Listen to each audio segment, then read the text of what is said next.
One day, greed and ignorance will lay waste the earth itself, and an evil king will triumph and spread his power over all humankind.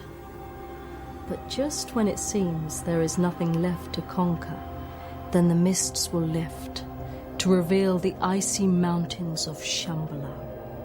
Then the king of Shambhala will ride out and overthrow the forces of evil, and wisdom will at last be enthroned on earth.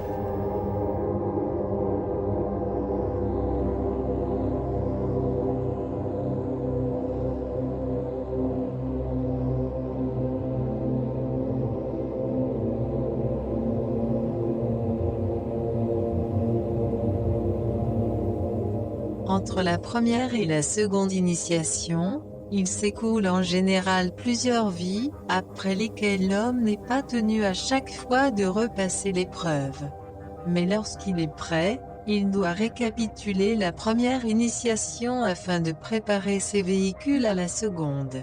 La même loi s'applique entre la seconde et la troisième, ainsi qu'entre la troisième et la quatrième, mais après la destruction du corps causal, il existe un afflux constant des forces supérieures sur les véhicules. Le disciple a élevé son centre de conscience, et son égocentrisme est réduit au minimum. Le développement spirituel demande du temps, il se produit au contact des expériences dans le monde. Après la fermeture des écoles des mystères, il n'existait pendant longtemps plus aucun lieu dédié à l'initiation. De temps en temps, des groupes apparurent pour perpétuer la tradition et préparer aux étapes préliminaires. Puis par la voie mystique, ceux qui avaient déjà franchi ces étapes auparavant parvinrent à retrouver une grande partie de la réalisation. Lorsqu'un lien a été établi avec le soi supérieur, il pourra toujours être rétabli par l'inspiration et la persévérance. La maçonnerie fut établie pour conserver le souvenir du mot de pouvoir perdu. Durant l'âge des ténèbres, le Christ et le Bouddha vinrent retracer le chemin de l'autodiscipline, qui permit à l'homme d'échapper aux griffes des trois élémentaux. Lorsque les fils qui le retiennent prisonnier sont coupés, il pourra s'élever pour ainsi dire, vers les royaumes de la conscience supérieure, attiré par les agences spirituelles. L'initiation de l'humanité n'était pas possible avant la fin de l'arc évolutif. Les initiés d'alors n'étaient pas originaires de cette planète. La hiérarchie était composée d'entités rassemblées par le veilleur silencieux ou envoyées par Vénus. Elles sont peu à peu remplacées par les humains qualifiés. Avec l'établissement de l'ère de paix sur Terre, ces volontaires partiront, avec l'espoir que les 1000 ans de paix qu'ils laisseront en héritage, seront suffisants pour implanter le désir de bien dans le cœur humain.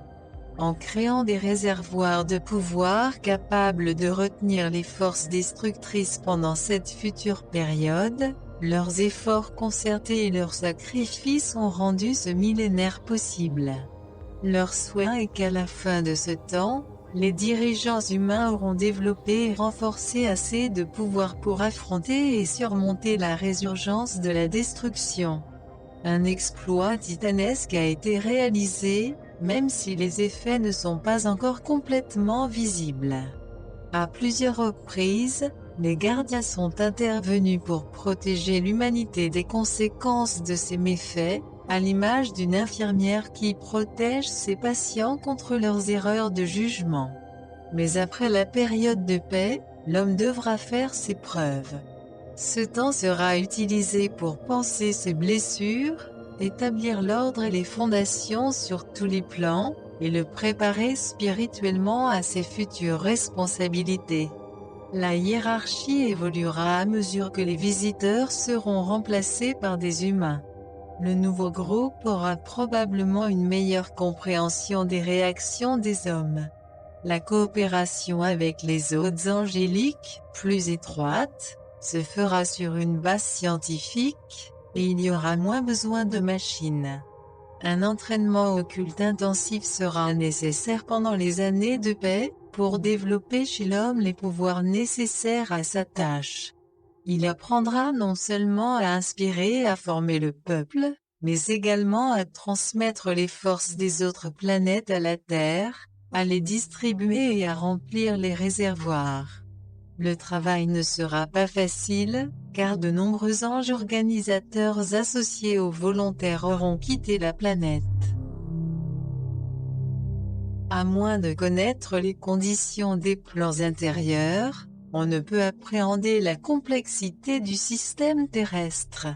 La Terre est au centre d'une toile qui s'étend dans toutes les directions, et nous relie à toutes les autres planètes ainsi qu'au Soleil. Sur cette toile circulent comme dans un réseau de fils électriques, divers courants émanant des planètes, et via le Soleil, de nombreux autres soleils et systèmes. Ces forces doivent être rassemblées et distribuées sur les divers plans par l'intermédiaire de différentes stations. Dans ces stations réceptrices appelées temples des planètes, temples du Soleil ou de la Lune, œuvrent des gardiens et des anges des rayons correspondants. Chaque planète représente en effet un rayon différent et émet un type de force particulier, utilisé à diverses fins. Le temple de Mars se trouve sur le plan astral, celui de Vénus, sur le plan mental, et celui du Soleil, sur le plan causal. Ce sont les trois plans actifs pour la race humaine, ils sont gouvernés par ces planètes. Les autres planètes y possèdent également leur temple, mais leur rôle est secondaire. Le temple du Soleil correspond au chakra coronal de la tête, celui de Vénus, à la gorge, et celui de Mars, au cœur. Ils correspondent à la tierce majeure.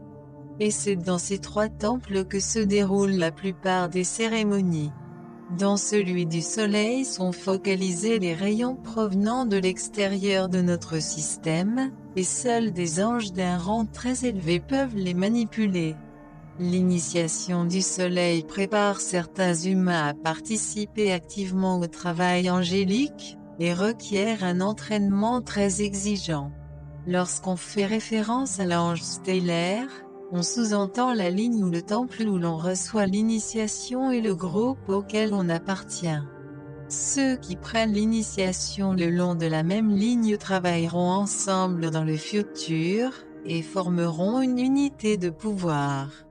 Mars correspond à la personnalité, Vénus à l'âme, le Soleil à l'esprit, ou activité, amour et volonté dans cet ordre. Mercure, Neptune et la Lune constituent la triade négative pour notre planète. Le temple de Mars est celui qui est le plus visité, étant situé sur le plan astral. C'est le temple du feu physique, il régit la circulation du sang, et contrôle par conséquent l'action du cœur. C'est pour cette raison que Mars est appelé l'assassin, car généralement un de ses aspects apporte la mort. Il est également relié à la Kundalini, ou le feu dans l'esprit, le feu secret du pouvoir, latent dans les véhicules. L'homme doit revenir au temple de Mars lorsque chaque gaine est vivifiée. C'est le temple de la 4e initiation, l'initiation de la mort qui brûle les dernières scories de la personnalité. C'est la dernière initiation requise sur la planète, elle clôture le cycle humain. La première initiation est celle de Mars, il est dit dans la Bible, que le royaume des cieux est forcé. La deuxième est celle de Vénus, et la troisième, celle du Soleil. La quatrième, à nouveau Mars. La cinquième, celle de Vénus, est le point requis pour l'humanité de Vénus. Et la sixième, à nouveau le Soleil. La septième fait appel à des forces entièrement extérieures à notre système, et serait appelée l'initiation de Sirius. En temps de guerre, un fardeau terrible pèse sur ceux qui sont actifs sur le plan astral, confrontés au flot d'humains qui traversent le seuil. Des groupes semblables à l'armée du salut d'ici, y circulent en chantant et tentent de secourir. De la même façon qu'il calme les troupeaux de bétail ici, le chant aide les hommes terrorisés après la mort. Ils sont rassemblés en des chœurs qui marchent vers les champs de purification, pour se débarrasser du magnétisme terrestre qui les retient dans les vibrations inférieures. Après la purification, ils sont conduits vers des classes collectives, où certains personnages connus du passé qu'ils peuvent reconnaître, leur apparaissent et leur donnent des instructions sur les méthodes de service. Ceux qui représentent une menace certaine, humains maléfiques qui ont mis en danger la société sur Terre, sont interceptés et isolés dans des régions éloignées où ils ne pourront poursuivre leurs méfaits en obsédant les humains. La tâche est difficile, et les volontaires, comme pour le FBI, doivent être formés à ce travail. Dans le tumulte et pendant un certain temps, beaucoup sont perdus de vue, et peuvent alors par leurs vibrations entièrement tournées vers la Terre, provoquer des obsessions chez les sujets sensibles, et des crimes terribles en résultent. Avec le temps, la justice fera la part des choses, mais le pouvoir du mal ne s'arrête pas toujours à la mort. On peut donc se demander si la peine capitale ne met pas en danger la société. De nombreuses entités des plans intérieurs ne sont habituellement pas en contact avec les humains. Elles appartiennent au monde de Pan qui fonctionne sur tous les plans, et qui pour la plupart, ne se montrent pas à l'humanité. C'est le cas notamment des grands devas ou anges des éléments, et des nombreux autres messagers et interprètes de grands êtres. Certaines personnes qui dans le passé, ont appris à contacter ce règne, continuent ce travail sur les plans intérieurs. Elles ont été formées au cérémonial, à l'invocation et l'évocation des seigneurs Deva pour divers services aux hommes. Ces anges sont surtout reliés aux temples intérieurs, mais peuvent être conviés sur le plan terrestre par certains cérémonials religieux. Ils sont présents dans les grandes cathédrales d'Europe, et dans les églises où les anciens cérémonials n'ont pas été trop modifiés ou détruits par la réforme. Car l'église originelle avait connaissance des pouvoirs de magie blanche exercés par certaines formes. Il existe également des zones isolées et gardées par des murs de lumière et des anges, où se déroulent les cérémonies des mondes intérieurs. Comme pour les temples maçonniques, seuls ceux qui sont convoqués peuvent y entrer. Ces lieux sont appelés halls, ou temples des planètes, et des services y sont célébrés à des moments particuliers, par exemple la veille ou au moment même de la pleine lune, et sont assurés par les membres de la loge blanche. De temps en temps, les temples s'ouvrent au public, dans le but de l'instruire et de l'informer sur le gouvernement intérieur du système solaire. Le temple du soleil se trouve sur le plan le plus élevé sur lequel l'homme est autoconscient. Au-delà, le moi séparé commence à se fondre dans la conscience unifiée du plan. S'y déroulent les cérémonies propres au système solaire, rassemblant dans de vastes cours célestes, des nobles seigneurs venus de toutes les parties du système. Il y a tout d'abord, les visiteurs occasionnels, de passage sur notre planète au cours de leur voyage à travers le schéma cosmique. Ils viennent souvent en tant qu'observateurs, étudier l'étrange mélange impliqué dans cette expérience. Ensuite, des observateurs réguliers de Sirius viennent s'enquérir sur les progrès réalisés ici. Ils s'entretiennent avec les chefs de département, les représentants de Vénus, du veilleur silencieux et de l'ordre de Melchisédek. Ils consultent les archives akashiques, qui correspondent chez l'homme à la mémoire subconsciente, dans lesquelles tous les détails du passé sont clairement représentés. Ils comparent les idées archétypales pour le présent et le futur de la planète avec ce qui existe réellement, et font des recommandations en cas de retard dans le déroulement du plan. 3 grands groupes de gouverneurs travaillent conjointement. Le groupe le plus ancien, le veilleur silencieux et son conseil de subordonnés, est appelé l'ordre de Melchisédek et représente les instructeurs de l'âge d'or et les premiers dirigeants de la planète. Le second groupe originaire de Vénus comprend les Kumaras, c'est-à-dire les seigneurs de la flamme venus de Vénus pour diriger ce monde, leurs aides et assistants personnels, et les Jouans, ou seigneurs des rayons. Ils restent sur la planète, mais se retireront progressivement de sa direction au profit du troisième groupe. Celui-ci comprend les maîtres et les membres de la fraternité. Les maîtres correspondent aux anciens maîtres de la maçonnerie, et la fraternité, aux maîtres maçons.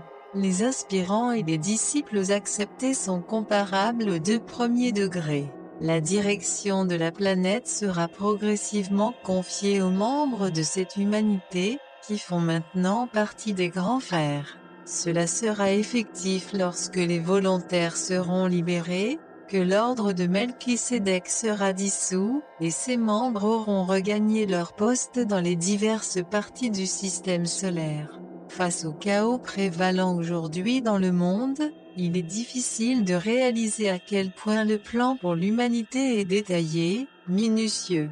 Le tumulte que nous voyons ne représente qu'une petite partie du jeu de la vie. Mais au-delà, le plan persiste et finira par créer les conditions requises. Tout au long des longues années de lutte de l'homme contre lui-même et les forces élémentales de la planète, il a été surveillé et retenu pour prévenir un désastre complet qui l'a maintes fois menacé. L'intervention des volontaires venus de multiples parties du système a prévalu. Ils ont assumé une partie du karma mondial, si écrasant qu'il aurait anéanti l'espoir de l'homme. De nombreux leaders spirituels incarnés ont payé un prix terrible pour l'avancement de l'humanité. Considérez certains martyrs et saints, réformateurs et pionniers dans divers domaines, qui par leurs sacrifices et leurs efforts, ont atténué de terribles maux de la planète. Il reste encore beaucoup à faire, mais lentement, grâce à leurs efforts, le monde s'éveille en conscience. Avec le temps, l'éducation de la conscience sera la partie la plus importante du programme scolaire. Les prisons seront transformées en communautés éducatives, qui seront non seulement autosuffisantes, mais contribueront au développement de l'État par un service volontaire dans le nettoyage des bidonvilles, la construction de parcs, et éventuellement l'exécution des tâches les plus déplaisantes dans la ville. Ils seront informés de leur devoir de servir la communauté pour expier leurs crimes. Les animaux seront protégés, et tous les animaux domestiques seront enregistrés, afin que les propriétaires soient pénalisés en cas de négligence. Sur Terre, les groupes se rassemblent en clubs, organisations ou même en communautés. Il en est de même sur les plans intérieurs. Les amis se regroupent et entreprennent des actions de service.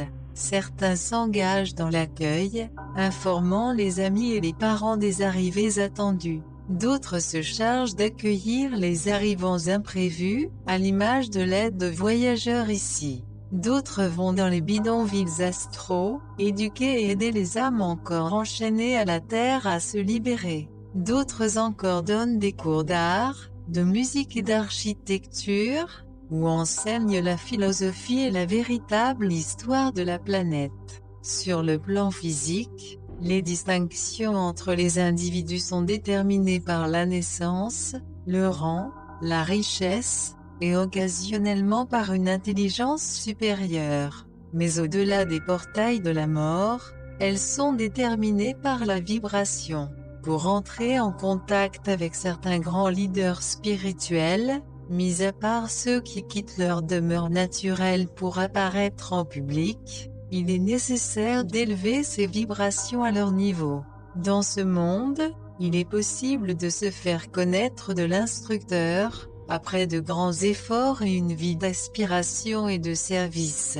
Cependant, l'homme doit trouver le maître, et non attendre que le maître se manifeste à lui. Ceux qui ont pu entrer en contact avec le Christ l'ont fait en s'élevant dans sa vibration, ou plutôt dans l'aura de sa vibration. Le processus de l'évolution humaine consiste à se défaire progressivement des particules les plus grossières des véhicules, jusqu'à atteindre l'union avec Dieu. C'est une purification et une spiritualisation de sa nature par la flamme de l'adoration et de l'inspiration, qui ramèneront ultimement le Fils prodigue à la maison de son Père. On comprend ainsi pourquoi une grande dévotion envers un maître puisse conduire au pardon des péchés, car une ferveur intense accroît chez l'homme les vibrations du niveau où le péché est possible, vers le stade de pureté qui caractérise le maître. Si l'on peut s'accorder à la vibration du royaume des cieux, on pourra y demeurer quelles que soient les circonstances extérieures. Car la vibration est le secret de la vie et de la mort, du paradis et de l'enfer, et de la rédemption ultime de la race. C'est pourquoi ces choses qui l'abaissent, comme la boisson, la drogue et la promiscuité, sont dénoncées par les religions, bien qu'elles soient moins destructrices que les péchés de cruauté, de cupidité et de colère. Le chemin de l'évolution humaine semble si simple à parcourir, mais il est obstrué par les marées des désirs, qui éloignent toujours plus l'homme des rivages de la terre promise. L'intervalle entre les incarnations diffère grandement d'une âme à l'autre, selon leurs besoins de développement sans l'expérience de l'action humaine, ou dit autrement, selon la nécessité de l'impact du plan physique. L'homme sauvage qui a développé très peu de pensées ou d'émotions abstraites, est poussé à l'action, mu par des besoins physiques. Ses naissances sont rapprochées, souvent même très rapprochées. Puis, à mesure qu'il acquiert la capacité de ressentir la beauté, l'amour et la compassion, il peut fonctionner consciemment sur les plans intérieurs, et poursuivre une partie de son développement dans les conditions plus aisées du monde astral. L'aptitude à répondre aux impacts du monde intérieur croît avec le développement de l'esprit, et le désir d'art et de philosophie commence à se manifester. De nombreux grands tableaux, poèmes et chefs-d'œuvre architecturaux sont inspirés par des travailleurs des plans intérieurs, où la matière est plus plastique. Cette période plus ou moins longue entre les renaissances selon la croissance, ne connaît qu'une grande exception au moment de l'initiation, lorsqu'approche le terme de l'existence sur cette planète. Un intense effort pousse alors l'homme à revenir sans cesse, sans s'accorder de repos, jusqu'à ce que soit atteint le bout de la spirale ascendante de la réalisation. Mais à ce jour, ce sont principalement les volontaires qui ont fourni ces intenses efforts, car l'heure est venue pour eux de se détacher de l'humanité et rejoindre leurs fonctions ailleurs. Un petit nombre tout au plus sera autorisé à rester, car il est temps pour l'humanité d'assumer la responsabilité de la planète. Son progrès serait compromis si on retardait ce moment. Tous les efforts du Bouddha pour se préparer à sa haute fonction d'élever la conscience humaine auraient été vains. L'histoire de l'Atlantide est très incomplète, voire erronée sur certains points. Ce n'était pas la foule qui avait suivi les seigneurs des ténèbres, mais les masses d'esclaves et de serviteurs rendus mentalement inaptes par les méthodes d'alimentation, d'éducation, de suggestion hypnotique et de séduction. C'était la suppression de la volonté et de l'intelligence humaine qui menaçait le monde, rendant nécessaire la destruction du continent. Depuis lors, les seigneurs à la face lumineuse travaillent à reconstruire les facultés perdues de ces pauvres êtres attardés et hypnotisés. Vous comprenez maintenant pourquoi l'Allemagne était si dangereuse pour le monde, et pourquoi la Russie l'est-elle aujourd'hui. Car les mêmes forces cherchent à rendre un peuple entier esclave d'une oligarchie, et ce faisant, à le priver de son héritage divin de liberté mentale, bien plus importante que la nourriture, le travail ou la gloire nationale. C'est la dernière étape du grand combat, la précédente ayant été la libération du peuple noir. L'arrogance est le grand péché contre l'âme humaine, peut-être l'un des plus pernicieux et destructeurs contre le véritable sens de la fraternité. L'humilité doit accompagner la grandeur pour sauvegarder l'usage du pouvoir. Un autre point important concernant l'Atlantide était le traitement des animaux. Leur évolution était orientée à tort, vers l'attaque et la sauvagerie en tant qu'animaux de combat. Cela mettait en danger tout l'avenir de la planète, car ils étaient destinés à former à terme la prochaine vague de l'humanité, qui serait alors remplie de haine et assoiffée de sang. De la même façon, la vivisection aujourd'hui menace la race en engendrant la peur et la haine entre les deux règnes. L'allongement de la durée de vie de l'humanité ne vaut pas le risque de dégénérescence morale. En réalité, ce n'est pas la compassion, mais la curiosité qui anime les scientifiques. Le problème doit être abordé sous l'angle de la moralité de l'homme. D'autres lignes de développement existent qui permettent d'explorer les choses sans risquer de perturber l'évolution des animaux. Pendant la dernière guerre, nous avons vu l'horreur de la cruauté.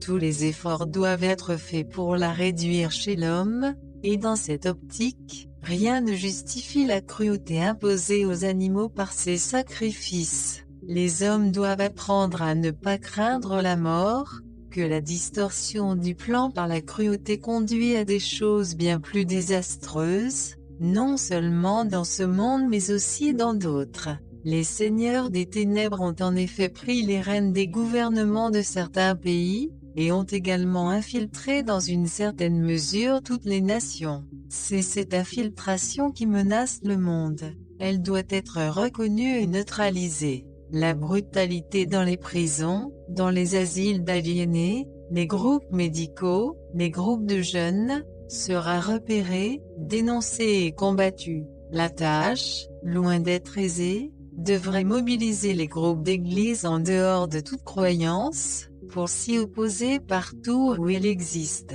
Car là où on lui permet de se manifester, les forces obscures peuvent être actives. Pour aller plus loin sur l'Atlantide, considérons les problèmes auxquels elle était confrontée. Aujourd'hui, les jeunes âmes ont atteint un degré de maturité élevé, et les races arriérées seront écartées assez rapidement du groupe humain. Mais à cette époque, si nombreuses étaient les âmes primitives incarnées, qu'il n'existait guère de frein à la prise de pouvoir par une minorité, ou à la tentation constante de dominer les âmes plus faibles à des fins égoïstes. Aujourd'hui encore, en Inde, tant de vastes groupes sont gouvernés par la peur, que des violences telles que celles qui ont éclaté récemment sont toujours possibles. Ils ont acquis un début de liberté politique, mais sont toujours sous l'emprise de divers partis religieux. L'un des problèmes des gardiens de l'humanité est de trouver un équilibre entre la soumission aux castes sacerdotales et l'athéisme. La foi est nécessaire, mais une foi libre, et c'est la grande contribution du bouddhisme. Le Christ aussi a cherché à libérer l'homme de la domination sacerdotale, en vain car la nature humaine a pris le dessus. Il existe des entités astrales menaçant le plan physique, que les serviteurs cherchent à capturer et neutraliser. Elles existent depuis longtemps, et sont habituellement attachées à certaines parties du plan terrestre. Certaines sont comme de simples sangsues, se nourrissant des forces vitales des habitants qui les côtoient. D'autres sont malveillantes et actives dans le règne de l'homme. Ces entités restent proches du plan terrestre, mais les régions où elles sévissent sont isolées pour protéger les habitants de l'astral. Elles guettent leurs proies et assaillent parfois les victimes de délirium très minces. De nombreux humains ont péri de peur. Les médecins parlent alors de défaillance cardiaque, et c'est le cas, mais elle est due à l'ouverture des sens psychiques inférieurs par les drogues ou les boissons. Ces entités sont peu à peu neutralisées, surtout avec l'aide des anges, insensibles à leurs attaques car ne présentant aucun point faible. Elles peuvent parfois agir là où sévit la cruauté, autre raison pour laquelle on doit la combattre, car elle est alors responsable de nombreux crimes horribles.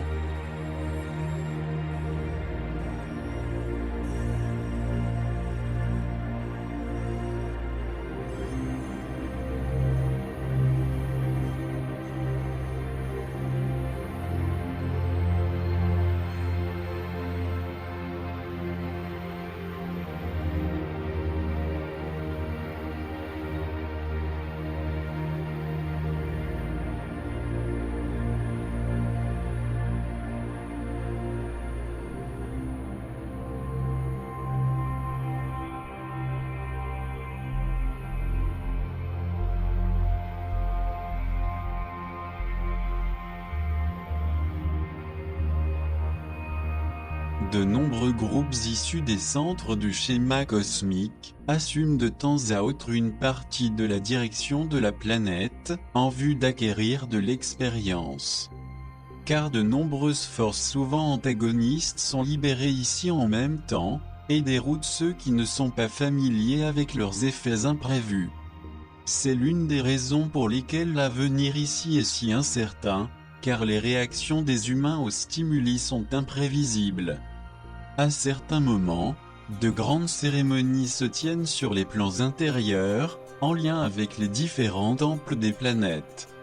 Elles sont organisées et conduites par les anges stellaires, afin de conférer le pouvoir de leur planète majeure à la Terre. Il existe généralement entre notre Terre et deux autres planètes, un triangle formé de lignes de lumière. Le pouvoir se déverse à travers ces lignes dans le temple de la planète majeure, puis est distribué à divers centres récepteurs sur notre Terre. Un curieux jeu de force électrique entre les planètes où les anges stellaires forment des motifs géométriques dans les cieux, fait d'entrelacs de lignes lumineuses dessinant le symbole sacré de la planète majeure, tel qu'un hexagone ou un pentagone basé sur le triangle d'origine. Cela peut donner une étoile à 5 branches, des triangles entrelacés, ou d'autres symboles. En dehors des anges stellaires, les chants des rayons conduisent également un cérémonial pour former un calice en matière éthérique destiné à recevoir la force. La plupart des cérémonies maçonniques ont leurs racines dans les rites occultes des plans intérieurs. Toute vibration engendre un dessin, tel que par exemple un flocon de neige, et à l'inverse, la formation de motifs par des lignes de lumière attire des vibrations d'autres mondes. Tout le système solaire et le schéma cosmique se déplacent selon un motif établi, qui est en réalité une danse cérémoniale. L'entrelacement, la mosaïque des liens qui accompagnent cette danse, crée un motif cosmique, une toile de lumière qui unit l'univers entier. Sur cette toile circulent des courants électriques ou vibrations, qui forment la musique des sphères, entendue seulement par les cœurs et les esprits sensibles. Chaque manifestation étant une vibration, est également un son, une musique si elle est en harmonie. Car l'univers entier est en effet maintenu en manifestation par le chant du Logos. Ce chant résonne à travers les atomes de l'espace, telle une mélodie toujours renouvelée, et lorsqu'il s'arrête, l'ensemble du schéma cosmique plonge dans le silence et se dissout. Chacun d'entre nous émet un chant pour maintenir ensemble les atomes de notre corps, et lorsque ce chant s'arrête, le corps se détache et subit ce que les hommes appellent la mort. Nous transférons notre chant sur un autre plan d'existence, et ce monde-ci n'est plus réel pour nous. Pour guérir un homme, il faut trouver la note clé de sa vibration et la faire résonner avec force, pour renforcer l'accord et le champ vibratoire qui lui sont propres. Lorsque l'homme parvient à s'accorder au champ logoïque, il pourra tout accomplir. N'oubliez pas cependant que les atomes doivent être accordés progressivement, sous peine d'être détruits par l'afflux de pouvoir. Mais si l'on cherche à exprimer le chant de la création par le cœur, on se rapprochera de plus en plus du cœur de l'univers et de la vie éternelle que nous appelons Dieu. Viendra le moment de se fondre en son sein, libéré de tout désir, et dans l'extase d'être unis dans son amour. Nous aurons atteint la félicité, nous aurons atteint la libération, nous serons entrés dans le nirvana, nous ne serons plus des unités éparpillées dans lesquelles il déverse sa force. Nous serons ramenés dans son cœur, et lui offrirons en retour notre dose d'amour et de force. Nous redeviendrons des atomes dans son corps, contribuant par notre adoration à sa force. Et la solitude qui oppresse le cœur de chaque homme pendant son pèlerinage dans les royaumes lointains, disparaîtra à jamais lorsque l'âme sera revenue dans la maison de son Père. C'est ce sentiment de ne faire qu'un avec l'amour de Dieu que véhiculent les anges. Cette ineffable félicité qui remplit leur cœur, ils cherchent à la transmettre aux hommes. Le savoir de l'Égypte est enterré sous les sables. Celui de l'Inde est caché par des milliers de dieux impuissants. Celui du Christ est enfoui sous des dogmes creux, erronés, pendant les âges obscurs. Mais un jour, la clé de toutes ces connaissances sera trouvée, et l'homme s'élèvera à nouveau au-dessus des miasmes de l'ignorance qui obscurcissent sa vision. Pendant ce temps, les gardiens attendent.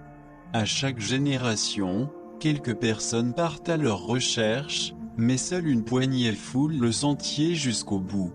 Le chemin est encore obscur, et de nombreux pèlerins chutent sur les obstacles dressés. Pourtant, maintenant que les maîtres ont révélé leur présence au monde, il devient urgent pour les hommes de rechercher et bénéficier de leurs conseils et de leur sagesse, afin que le plus grand nombre possible parvienne à une véritable compréhension de la mission et du dessein du Christ. Le Christ appelle inlassablement les cœurs des hommes à suivre le chemin que ses pieds ensanglantés ont foulé, menant vers les hautes cimes de la conscience proche de l'Éternel.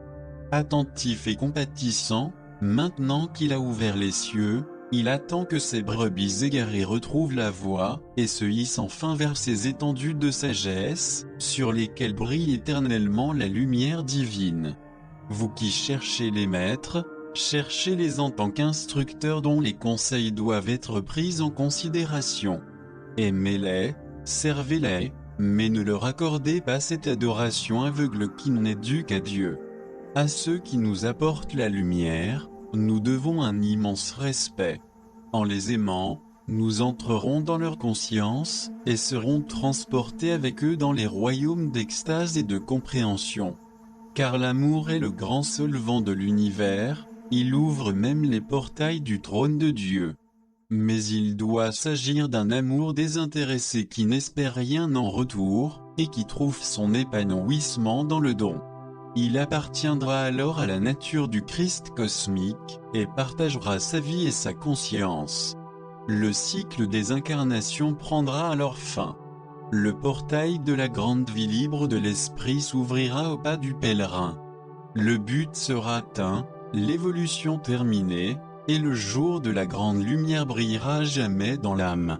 Toutes les dettes seront remboursées, toutes les restitutions effectuées, et le livre du karma et du dharma, des rétributions et du devoir, sera clôturé. Le désir de sagesse représente le premier pas sur le chemin de la compréhension. Tant qu'un homme vit dans l'insouciance des plaisirs et des devoirs quotidiens sans penser à un quelconque but à atteindre, il se fourvoiera facilement dans les pièges de la tentation. Tant que les choses du monde ont de la valeur à ses yeux, il s'en emparera sans se soucier du droit ou de la justice.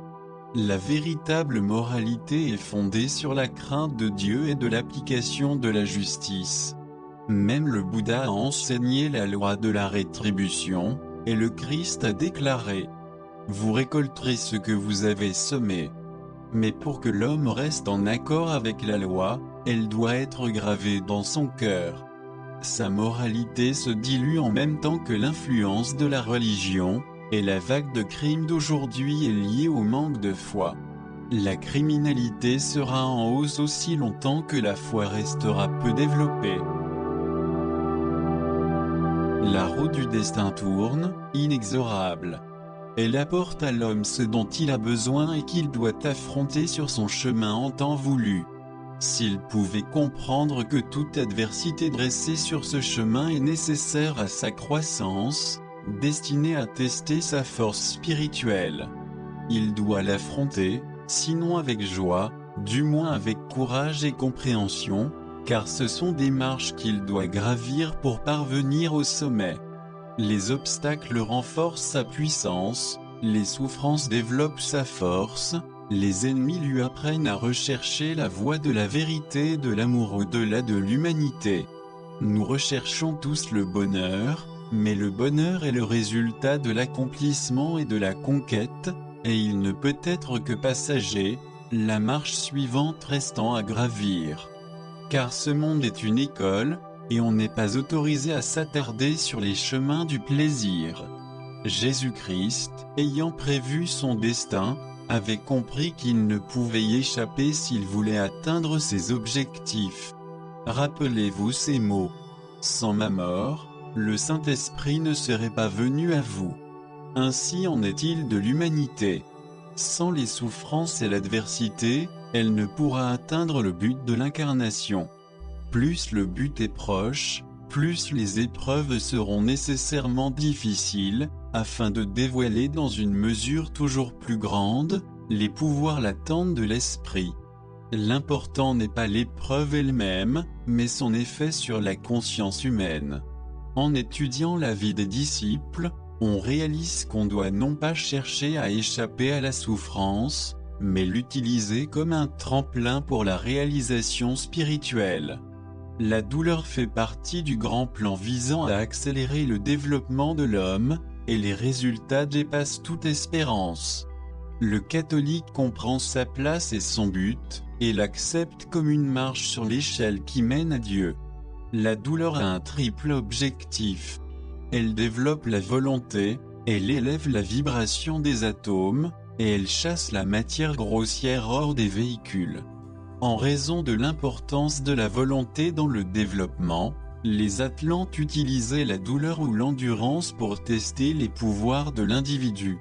Cela s'est reflété plus tard dans les tortures infligées aux Indiens. La cruauté en était le malheureux sous-produit. La douleur physique a maintenant fait son œuvre, elle sera abandonnée dans la nouvelle race.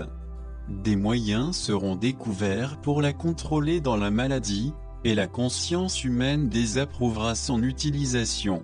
La sauvagerie que nous constatons en Amérique est en partie une relique de la cruauté indienne, et paraît anachronique à notre époque. Les vibrations de l'atome seront élevées d'une autre façon, et la purification des véhicules sera réalisée grâce à la beauté, à la musique et au rituel, avec l'aide des anges. Dans l'histoire, la douleur a joué un rôle incroyable dans l'accélération de l'évolution de l'homme, qui grâce à elle, a échappé au plus grand danger de cette période d'évolution, l'arrogance mentale et la suffisance. La douleur n'est pas toujours, comme beaucoup le pensent, le résultat d'une transgression de la loi. De nombreux saints et êtres spirituels ont enduré de grandes souffrances. Elle a servi à sensibiliser les véhicules afin qu'ils puissent percer les voiles des mondes intérieurs, et devenir des instruments de la manifestation du pouvoir divin. Aujourd'hui, elle est en grande partie devenue inutile, mais dans le passé, elle a servi à la sauvegarde de l'âme humaine. La douleur sous-tend aussi l'idée de rédemption, d'une force libérée à l'usage de ceux qui retiennent la dette karmique de l'humanité, par des efforts, des sacrifices personnels. La hiérarchie des maîtres de sagesse et la fraternité, ses disciples, forment un groupe de serviteurs qui tempèrent les effets des péchés des hommes, en se sacrifiant volontairement dans le chaudron des misères du monde. Ainsi, les conséquences du mal commis ne seront pas immédiates, mais se feront sentir à une période ultérieure, où l'humanité sera plus forte et mieux préparée. Elle pourra alors affronter les répercussions de ses mauvaises actions, la cruauté, l'égoïsme, la cupidité et la peur, qui sont les 4 grands péchés dans le monde spirituel. Le travail des maîtres peut être comparé à celui d'une grande dame, qui partage la vie des détenus pour les aider à progresser et à améliorer leur sort, les réconforter, et leur donner l'espoir d'une vie meilleure dans le futur. Le sacrifice du Christ n'a pas été vain. Il n'a pas racheté les âmes dans le sens habituel et erroné.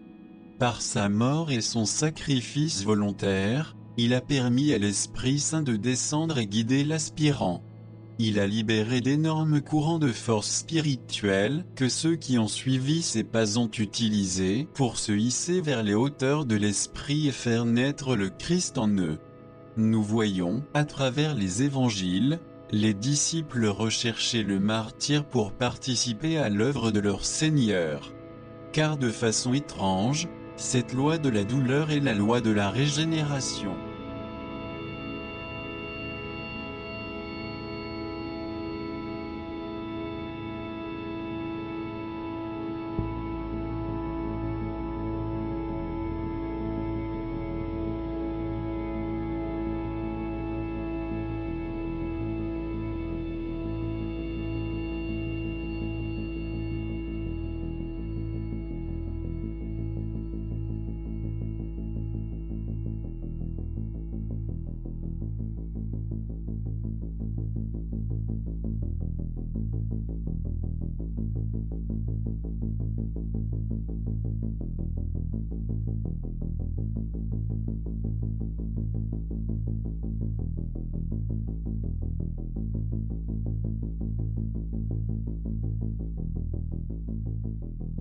En s'appropriant un corps, l'ego choisit celui qui répond le mieux aux exigences du développement souhaité dans cette vie. En fait, le manque de corps et d'environnements appropriés est tel que de nombreux égos avancés ne peuvent s'incarner, ou s'ils le font, sont incapables de surmonter les handicaps liés à l'hérédité dans les 3 véhicules. C'est l'une des raisons pour lesquelles de nombreux grands hommes ayant servi la race, ont présenté des défauts qui ne s'accordent pas avec leur véritable grandeur. Car ils n'ont pas eu le temps, sous la pression du travail à accomplir, de perfectionner et d'organiser ce véhicule grossier. Les péchés des parents se répercutent sur les enfants, qui héritent de véhicules avec toutes les distorsions, névroses et décadences transmises. Il s'agit du karma familial et humain. Le grand homme des Tapites était affligé dès l'enfance d'une goutte héréditaire, mais il était contraint de choisir cette position pour se faire entendre. Nous devrions donc ne pas nous montrer trop critiques à l'égard d'un homme, dont les défauts sont souvent le sous-produit de notre stade limité d'évolution actuelle, mais lui rendre grâce pour ce qu'il a accompli en dépit de ses limitations. Seuls les maîtres connaissent le prix qu'il a payé pour servir la race, et les limitations qui l'ont entravé seront inscrites à son crédit dans le livre des Lipika ou du destin. Celui qui a compris la loi occulte ne peut être aveugle aux implications de l'hérédité, bien que l'éducation joue un rôle important pour aider l'ego à se manifester. Dans les premiers stades d'évolution, peu d'attention est portée au type et au lieu d'incarnation. Cependant, lorsque l'homme s'est élevé au-dessus de la masse de l'humanité, l'âme prend alors en charge la direction de ses manifestations. Certains traits, caractéristiques et pouvoirs s'étant développés, un tableau des qualifications personnelles est dressé. Elles doivent être équilibrées par d'autres traits pour compléter le caractère, ce qui nécessite des leçons particulières. En conséquence, l'incarnation est dirigée vers la race et la famille qui conviennent à cette formation. On peut comparer cela à un élève qui parvient aux classes supérieures de l'école, et qui reçoit une formation spécialisée dans les matières qu'il ne maîtrise pas, afin de le préparer à son examen. Lorsqu'on réalise que la masse de l'humanité n'est pas censée franchir ce cap avant la fin de la 7e ronde, on peut comprendre son état primitif, et comment inévitablement, Elle peut être influencée par de puissants leaders dans le sens du bien comme du mal. La personnalité est dominante et au stade de désir et d'instinct grégaire. Elle est mue par des passions, généralement dans leurs expressions les plus crues, la cupidité, la luxure et la cruauté, qui sont les matrices des vertus de pouvoir, d'amour, et de connaissance. Celle-ci, à l'état embryonnaire, ne se dévoile que de façon passagère. Il a enfin été permis de dévoiler l'étrange secret de la Terre, l'échec dans les cieux il y a très longtemps, la race perdue qui arriva ici, l'intercession de Vénus et la formation d'une atmosphère autour des cendres ardentes, habitat des démons, et la possibilité offerte à l'humanité de se racheter une nouvelle fois. Ont été révélées l'histoire de l'échec du Logos planétaire, sa fuite vers les régions les plus reculées du système solaire, sa découverte et son rappel par Notre-Dame de Vénus, son désir actuel de rédemption.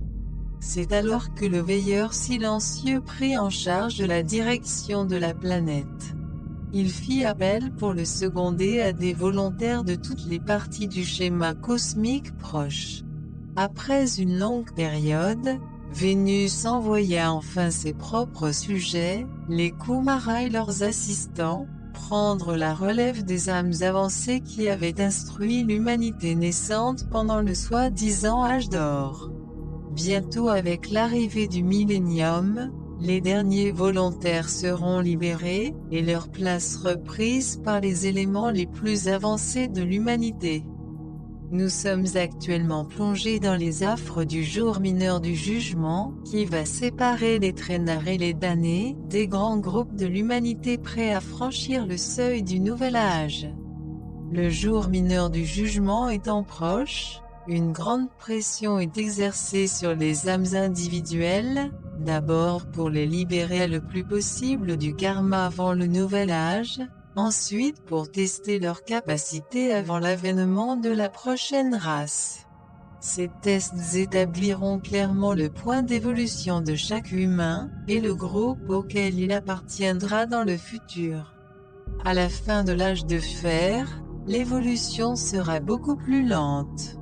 Voilà pourquoi toutes les âmes se pressent pour profiter de la période d'accélération actuelle, aussi pénible soit-elle.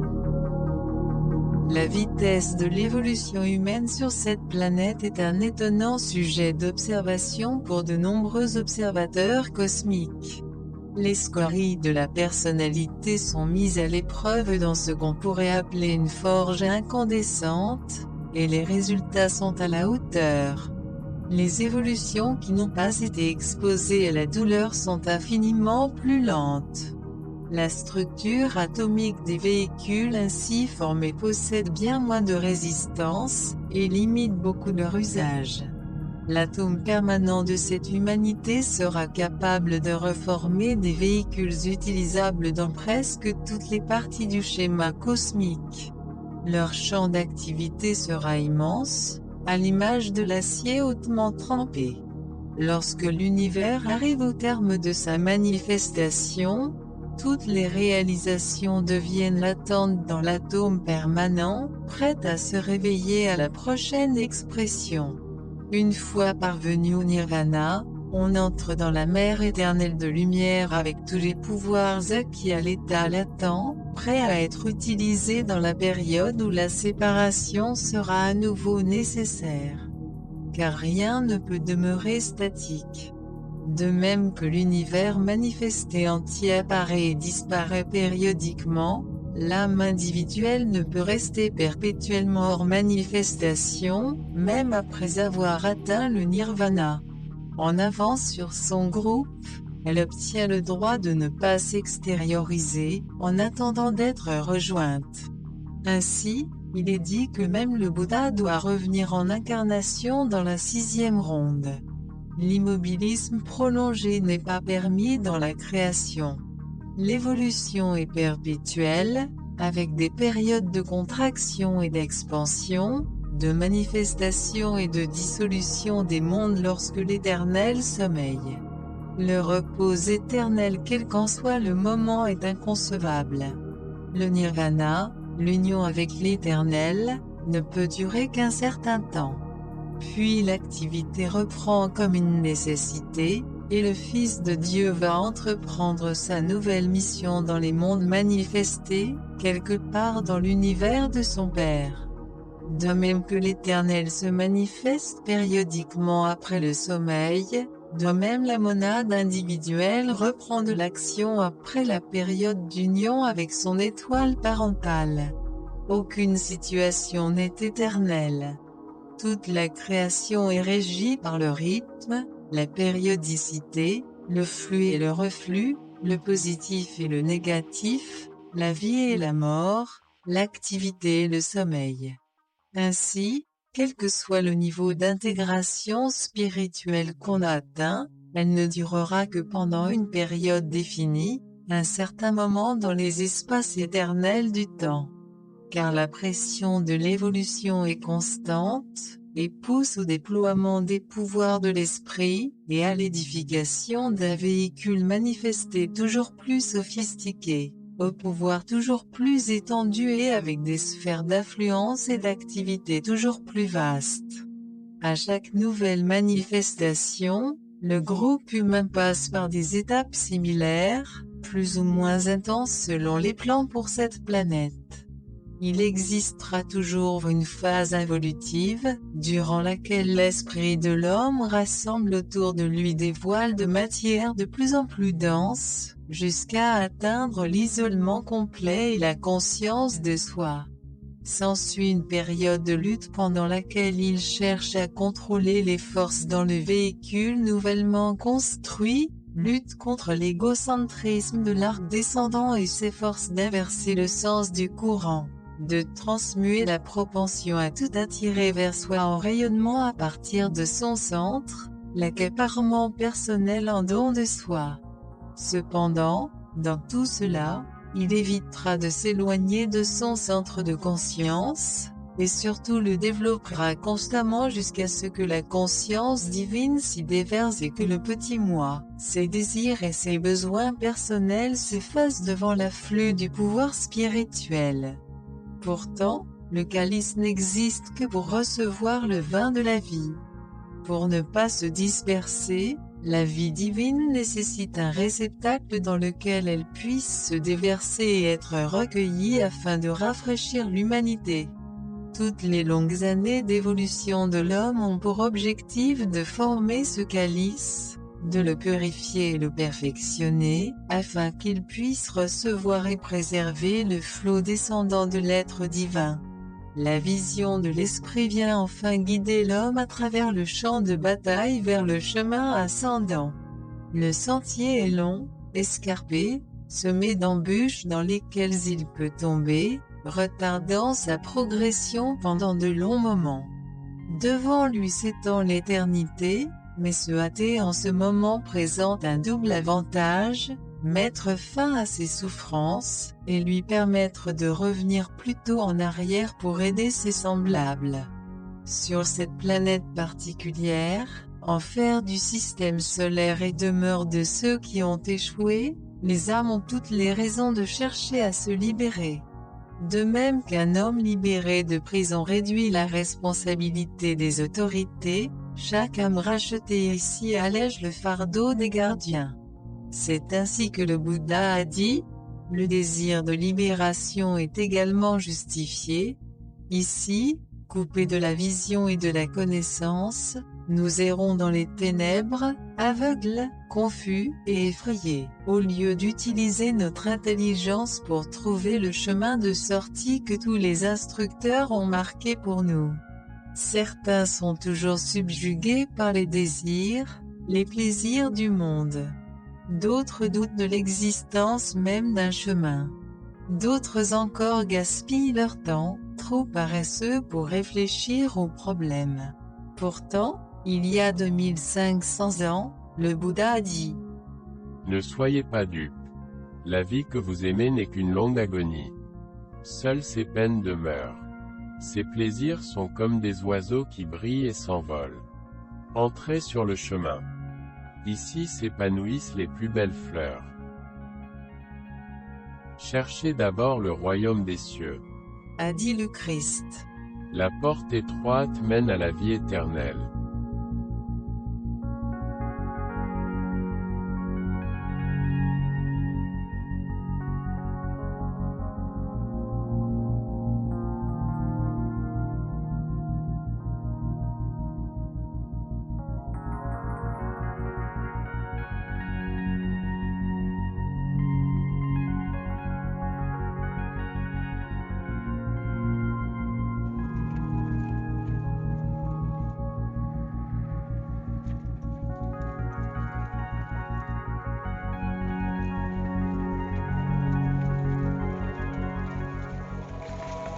Welcome to Shangri-La.